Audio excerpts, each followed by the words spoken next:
নমস্কার, সনাতন ধর্মকথা চ্যানেলে আপনাদের সবাইকে স্বাগত। আজ শ্রাবণ মাসের 17 তারিখ সোমবার, কৃষ্ণপক্ষের পঞ্চমী তিথি। মহাভারতের সভাপর্বের ৭৯তম অধ্যায়ের প্রথম অংশ। পাণ্ডব নির্বাসনে ধৃতরাষ্ট্র এবং সঞ্জয়ের খেদুক্তি পর্ব শুরু করব। নারায়ণং নমস্কৃত্য নরং চৈব নরোত্তমং দেবীং সরস্বতীং ব্যাসাং ততো জয়মুদীরয়েৎ। দ্রোণাচার্য বললেন, পাণ্ডবেরা অরণ্যে গমন করছে। আমিও রাজা দ্রুপদকে রাজ্যভ্রষ্ট করেছি। সে আমার প্রাণ সংহারের জন্য যজ্ঞ করে এক পুত্র লাভ করেছে। সেই পুত্র ধৃষ্টদ্যুম্ন আমার প্রাণ সংহারের জন্য এমন যাগ যজ্ঞ এবং তপস্যার দ্বারা ধনু, কবচ এবং স্বর ধারণ করে আছে।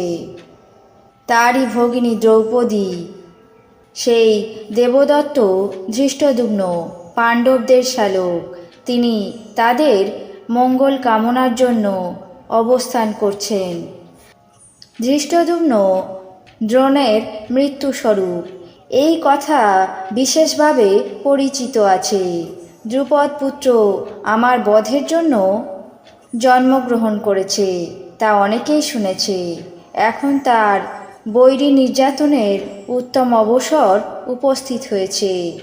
অতএব শীঘ্রই সাবধান হও। বিশেষত শত্রুঘাতী দ্রুপদ তাদের পক্ষে রয়েছে।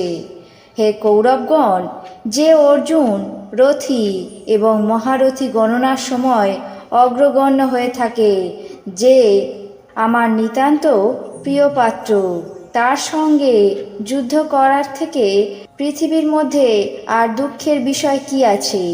যাই হোক, তোমার এই সুখ হেমন্তকালীন ছায়ার মতো ক্ষণস্থায়ী হবে।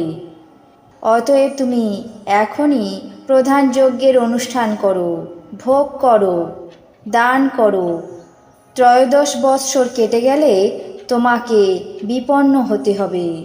রাজা ধৃতরাষ্ট্র দ্রোণাচার্যের কথা শুনে বিদুরকে সম্বোধন করে বললেন, হে বিদুর, আচার্য মহাশয় যথার্থ বলছেন। তুমি পাণ্ডবদেরকে ফিরিয়ে আনো। যদি তারা ফিরে না আসে, তাহলে তাদেরকে শস্ত্র, রথ, পদাতি এবং ভোগের দ্বারা সৎকার করে বিদায় করো। ঋষি বৈশম্পায়ন বললেন, পাণ্ডবেরা দূত ক্রীড়ায় পরাজিত হয়ে বনে গমন করার পর রাজা ধৃতরাষ্ট্র দুঃখিত হয়ে দীর্ঘ নিঃশ্বাস ত্যাগ করে একাগ্র মনে চিন্তা করছেন। এমন সময় সঞ্জয় এসে বললেন, মহারাজ, আপনি পাণ্ডবদেরকে বহিষ্কৃত করে এই শশাগড়া বসুন্ধরার অধীশ্বর হয়েছেন। অতএব বিষাদের কারণ কি? রাজা ধৃতরাষ্ট্র বললেন, মহারথী, মহাবীর, যুদ্ধ বিশারদ পাণ্ডবদের সঙ্গে যাদের শত্রুতা, তাদের সর্বদাই বিষাদে থাকতে হয়। তখন সঞ্জয় বললেন, হে মহারাজ, আপনারই অদৃষ্টক্রমে এই শত্রুতা উপস্থিত হয়েছে। তাতে অনবরত লোকের বিনাশ হবে।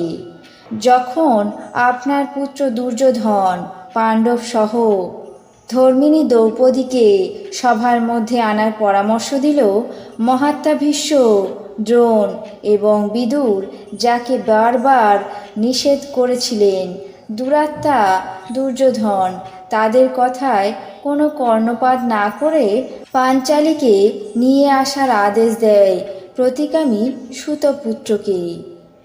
দেবগণ যাকে পরাভব করতে মনোবাঞ্ছা করেন, ক্রমে ক্রমে তার বুদ্ধি ভ্রংশ হয়। সে ইতি কর্তব্য বিমূঢ় হয়ে যায়। বুদ্ধি কলুষিত এবং বিনাশ উপস্থিত হলে অন্যায় ন্যায়ের মতো মনে হয়, অনর্থ অর্থের মতো, অর্থ অনর্থের মতো মনে হতে থাকে। মহাকাল স্বয়ং দণ্ড হাতে নিয়ে কারো মস্তক চূর্ণ করেন না। তারই প্রভাবে লোকে বুদ্ধিভ্রষ্ট হয়ে পড়ে। আজ মহাভারতের সভা পর্বের ৭৯তম অধ্যায়ে প্রথম অংশ পাণ্ডব নির্বাসনে ধৃতরাষ্ট্র এবং সঞ্জয়ের খেদুক্তি পর্ব এখানেই শেষ করছি।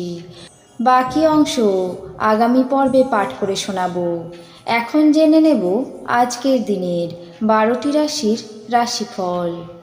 মেষ, দ্রব্য ক্ষতি, বৃষ, উপার্জনের হ্রাস, মিথুন, জুয়ায় ক্ষতি, কর্কট, ধনক্ষয়, সিংহ, বদনাম প্রাপ্তি, কন্যা, বিপদ আশঙ্কা, তুলা, পত্নী কলহ, বৃশ্চিক, অহেতুক ভয়, ধনু, মহানুভবতা, মকর, সন্তানের সাফল্য, কুম্ভ, আত্মগ্লানি, মীন, পরগৃহে বাস। এই ছিল আজকের দিনের 12টি রাশির রাশিফল। আপনাদের কেমন লাগলো তা অবশ্যই কমেন্ট বক্সে জানাবেন। চ্যানেলটিকে সাবস্ক্রাইব করবেন, লাইক করবেন, শেয়ার করবেন। ধন্যবাদ।